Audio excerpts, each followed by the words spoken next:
So now that we've completed building this particular layout, the next thing I'm sure you'll want to do is start building some of your own layouts.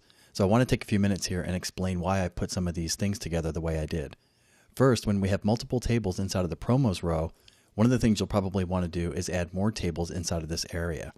Now the reason I put 2 tables inside of each row is because some older browsers won't support a clearing tag.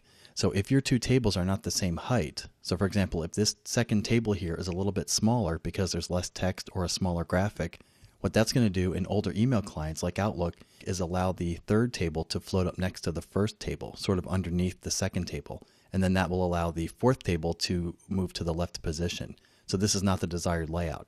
So if you want to add more tables inside of that row, I recommend adding a whole separate row and putting your additional tables inside of there, because the older email clients will support the new table row before they'll support the clearing tag.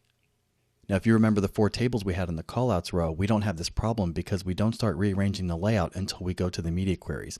This means that only newer email clients will even see those particular rules, and those particular email clients will support the clearing tags.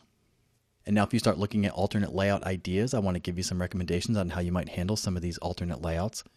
First, if you have a layout like this, where you have a sidebar that's going to be the entire height of the content, and a top header and a footer broken into a couple of different groups, my recommendation here is to break this into multiple tables. This is because merging multiple table cells with different measurements in the same parent table can have layout problems. So again, I would recommend breaking this into multiple tables. And also if you'd like a sidebar where the sidebar height is the same height as the content area, you'll need a table with 2 columns inside of there.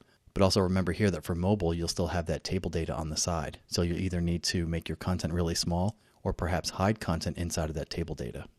Now, if you want to do something like this, where the header and footer area have merged table cells, but they have the same measurements, you can do this inside of a single table, and this will render pretty accurately across all of the different browsers. Now, if you want to design something similar to this, where your heading area and content area are the same width, and you have a column structure inside of the content, you can create an outermost table, and then put nested tables inside so that you can get images next to your text. And this is similar to the techniques we used for the layout in this particular course as well.